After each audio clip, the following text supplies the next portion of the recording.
This is a production of WTVI PBS Charlotte. Vice President Joe Biden's road trip makes a stop in the Queen City, an investigation into a fatal officer-involved shooting, and Duke Energy expects to settle a federal criminal probe. Those topics and more on this edition of Off the Record.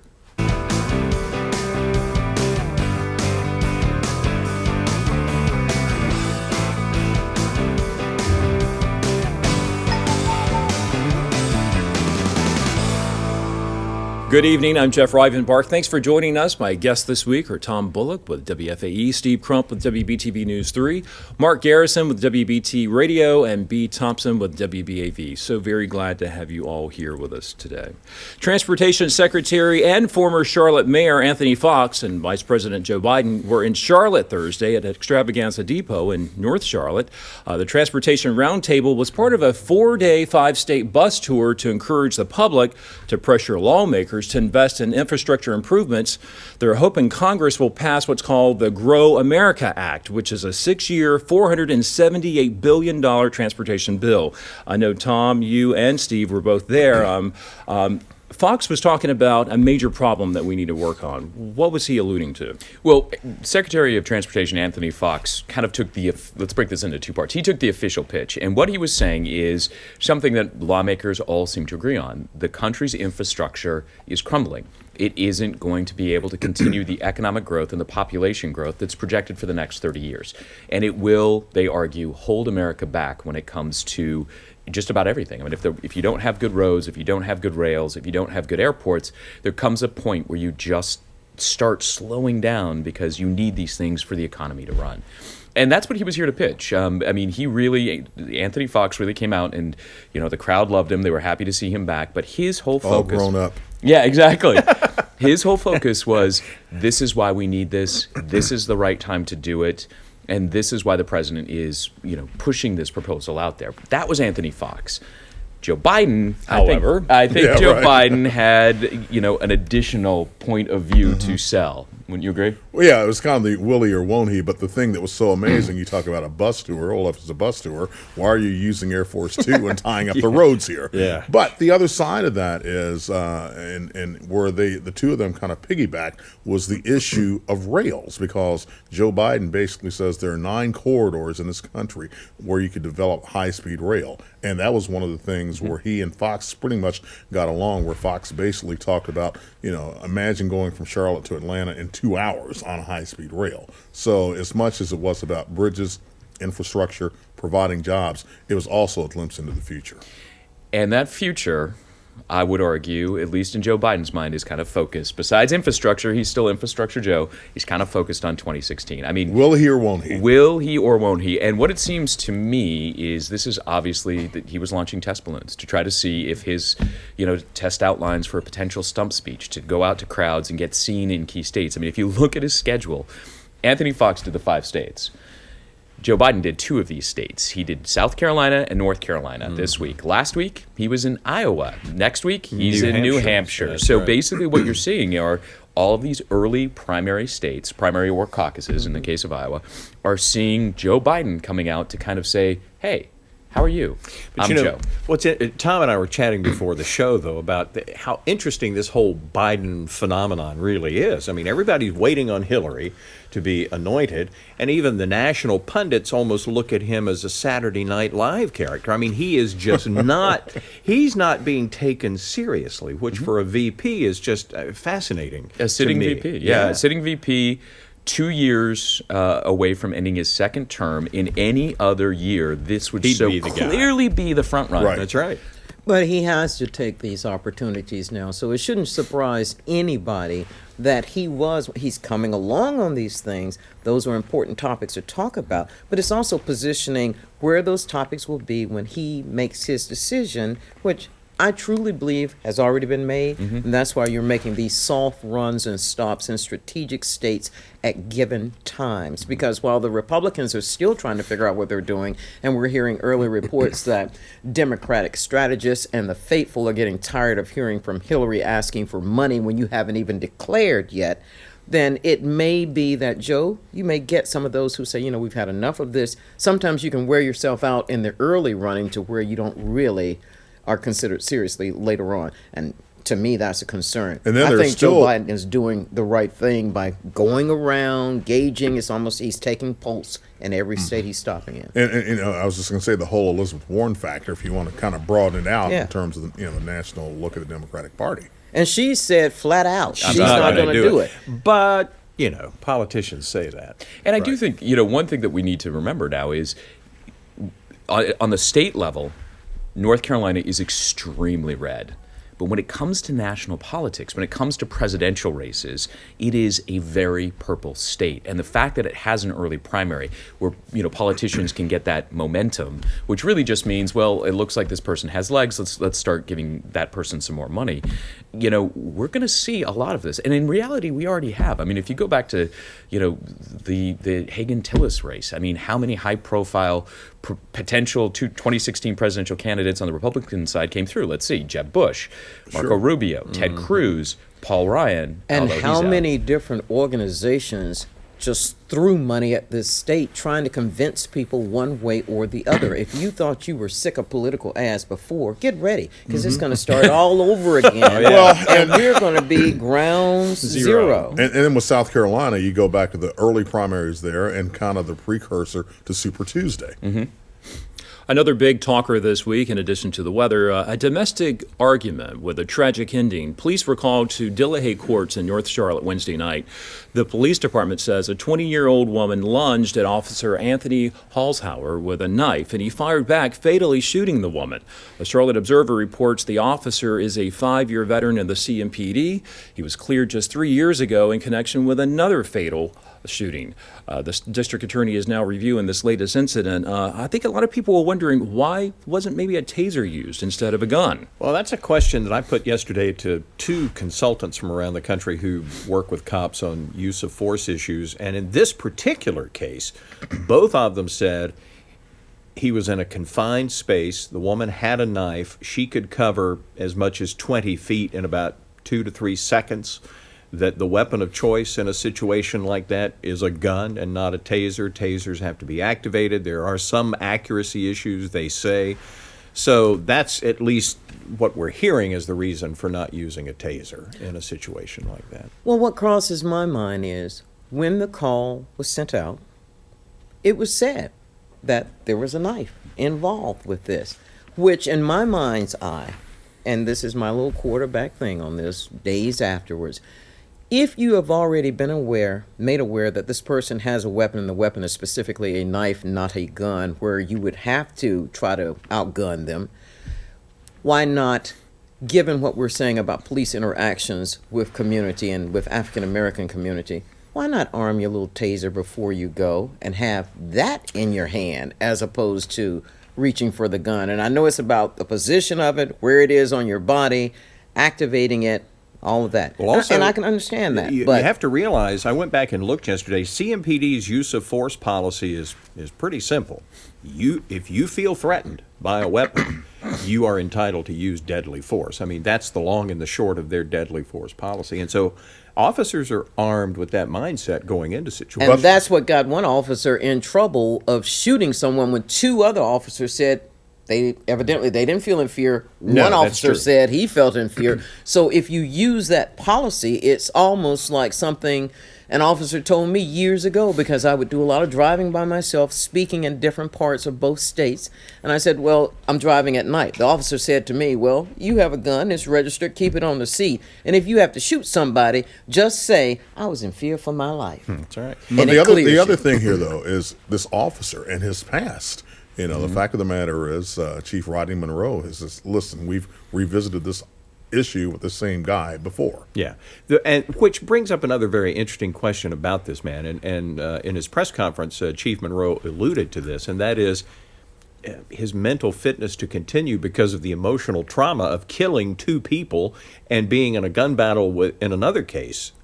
Should he maybe be considered for desk duty now? And which is something I think they will look at. Yeah. Because, I mean, there was another officer, Captain Collins, who runs the West Division. He had a press conference not long ago, and it was on a separate topic. But for some reason, he got into talking about the emotions of shooting someone as an officer because he had been involved in a shooting.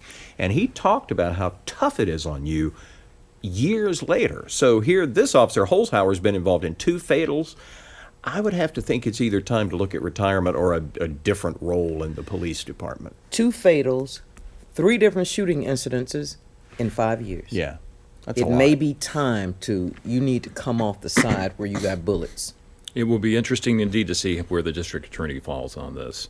Starting next month, the Charlotte-Mecklenburg Police Department will begin the process of equipping officers with body cameras. Now, Tom, recently, I know you went to Greensboro. You reported this week, as a matter of fact, on some of the challenges, technological challenges, in managing all this data. What did you find out from your trip? Well, we went to Greensboro because they've actually had the cameras for 2 years, and I wanted to see what it was like fully implemented from both, on patrol side and then the concerns afterwards. Police seem to like the cameras, at least in Greensboro. They like the fact that it gives them a tool to better document really what they see as suspicious behavior. Instead of going into court and just saying, well, the guy looked a little shady, you have footage that shows what that could look like. That's kind of the clear-cut side. But here's the thing about body cameras.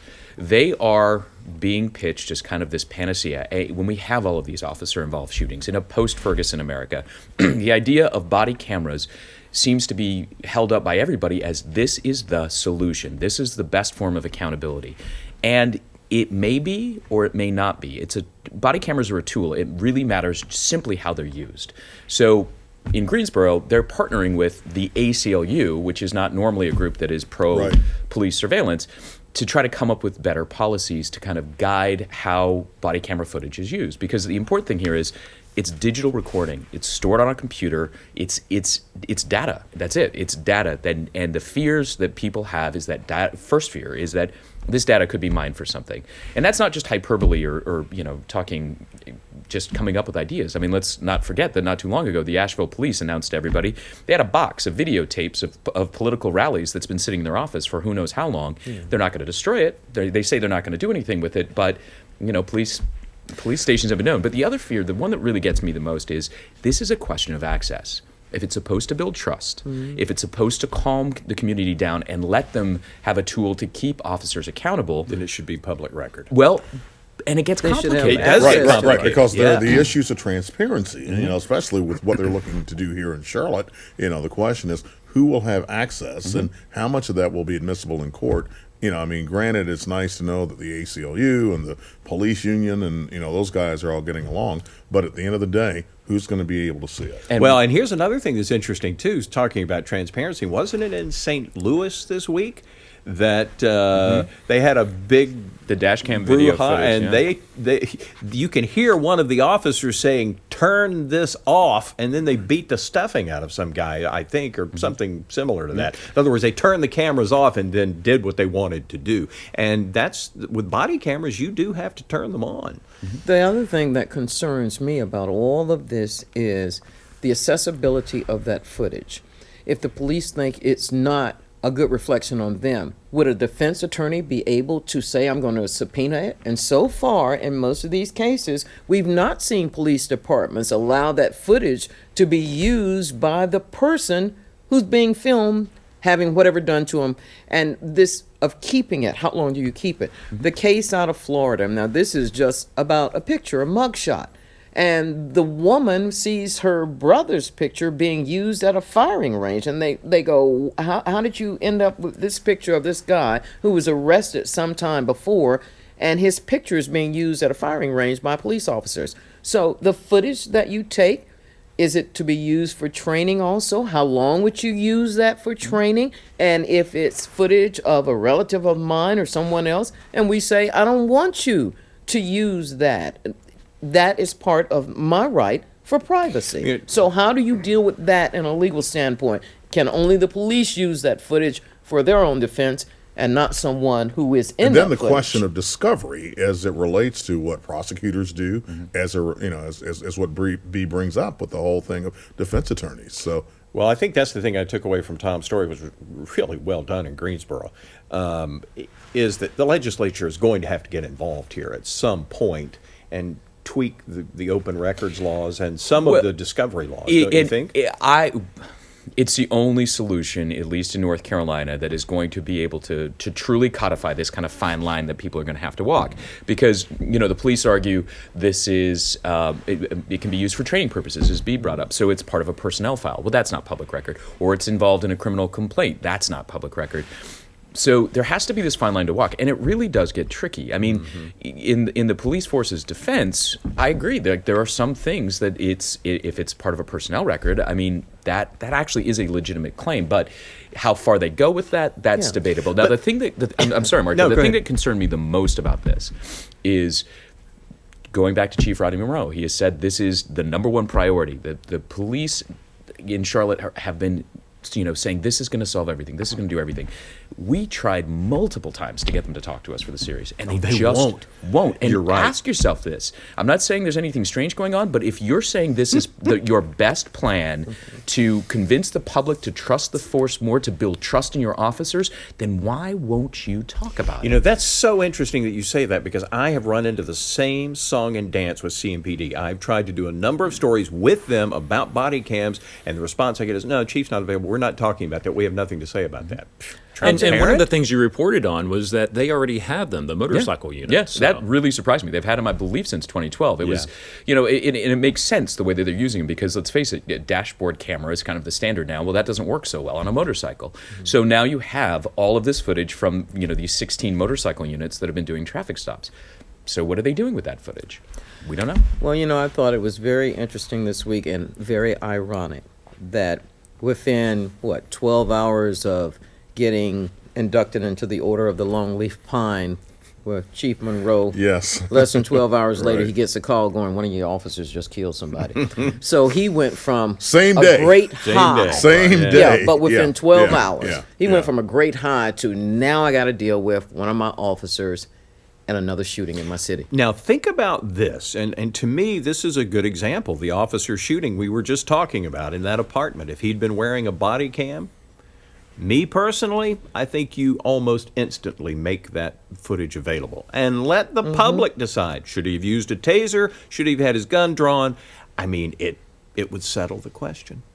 And in more cases than not, you may have the public going, you know what? They did right. Yeah. And then you don't have to deal with the public furor as much. It does not overcome the case that must eventually go to court. And that's the other thing, too, because, from the standpoint of where departments becoming proactive, I mean, you look at folks that have their cell phones out, just like the guy with the chokehold in New York and the whole bit. The question then becomes, when has a law enforcement agency basically said to the public, look, here's what we've got? Right.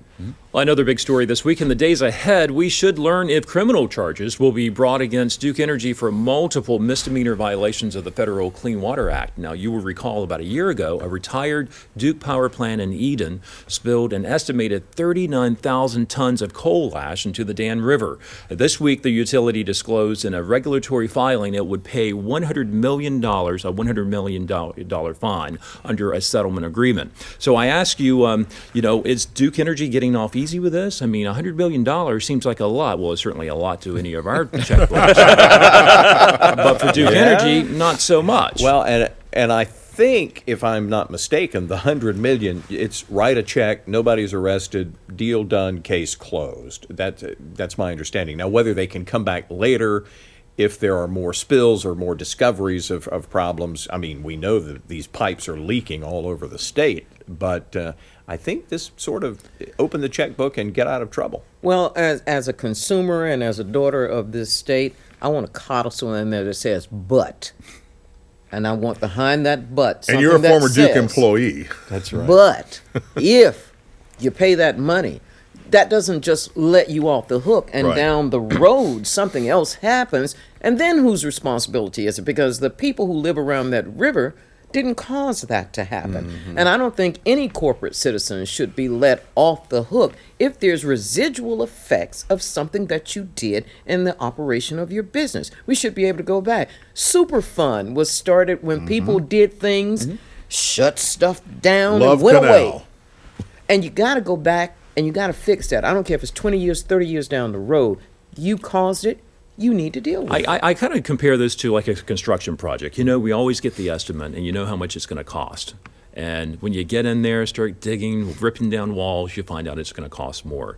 And I just feel like, as we go forward and we find out about maybe more leaks, I mean, there were even reports recently about leaks that have just been discovered. How much more is this going to cost to clean up? Well, and I have a sad feeling that down the road someday we're going to discover, hey, those cancer clusters, they may very well have been caused, or the coal ash could have been a contributing factor. But here's the other thing, though, which is, and this is kind of a cynical way of looking at it, but when you look at the Charlotte skyline and industries that have had to pay federal fines, you got B of A over here, you got Duke here, The fine towers. pretty much, Chiquita too. They Yeah, have right. So yeah. Well, that to me that says that as the public, it is our responsibility to hold feet to the fire. That's why the organization, some people go, oh, they're just tree huggers. You better be glad they're hugging some trees. We may end up with no trees. Or you better be glad they're looking out for your groundwater, or you'll be trying to figure out, what do I drink? So while corporations are not all bad, it's just like human beings are not all bad. We have gray zones in there, and I don't mean 50 Shades. I just mean we got gray zones. And gray zones don't give you a yes or a no, what's right or what's wrong. But it does mean pay attention to it before it becomes a zone that we can't come out of. Exactly. The other thing I want to talk about this morning is Dorothy Count Scoggins. She endured a lot of, she was spat on, called racial slurs, and forced to sit in the back of the classroom back in 1957 when she walked through the doors at Harding High School. And she was only there for 4 days, right, Steve? This television station, back in '07, we did a whole half hour on her days there. It was called 9/4/57. And it's something that she, still relives. But much to her credit, she has remained a very outspoken advocate for equity in education, basically saying, I don't want any child to go through what I had to endure. And she was just recently, last week, at a church up in University City speaking, delivered a sermon entitled "A Journey in My Life to Change America." And she mentioned what her father said. She said, you can do anything you want to do, and no one can stand in your way. And I think, she's 72 years old. I think it's really nice that we have these voices that are still giving testimony to what happened. And Miscount Scoggins and I were both on a panel at the Latiba Collard Green Museum, and we talked about some of the things that impacted her as a student. And she said she took everything that came along the way. Everybody who tried to attack her never came to her face and did it. They always were behind her back. You throw something, hit her in the back of the head. Throw something. Or parents who were along that street as she's walking down and seeing one woman so vitriolic telling students, spit on her, don't let her go through that door. But the thing, and each day she came back anyway. She said on that last day when her brother came to pick her up, and the back window in the car was smashed.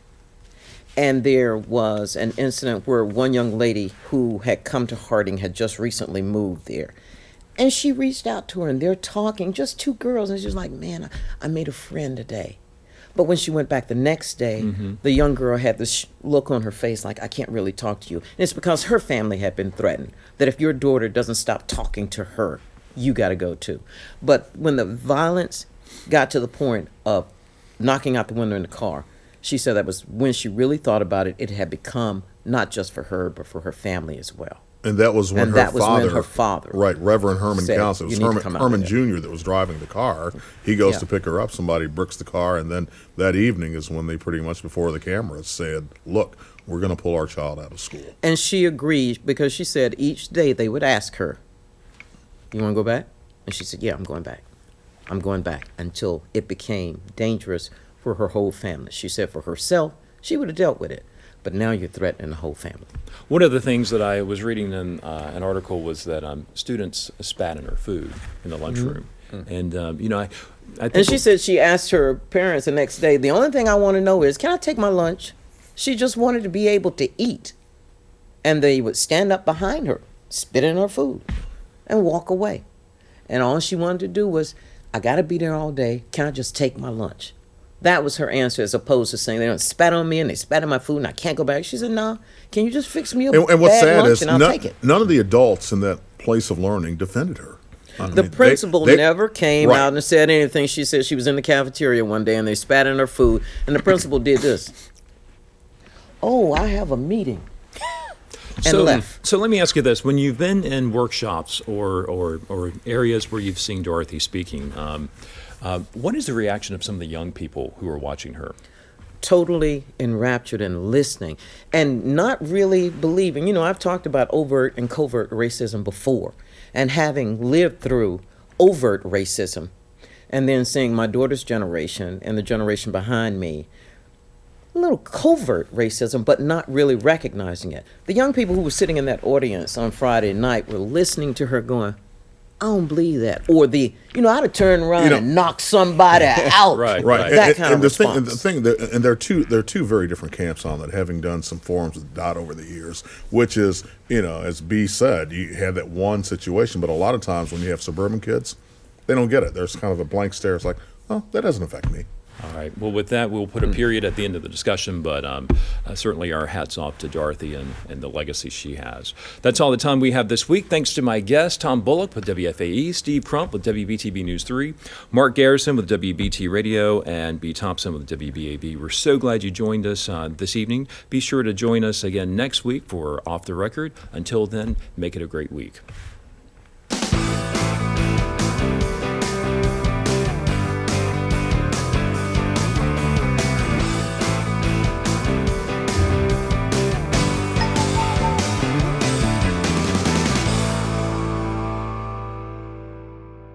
A production of WTVI PBS, Charlotte.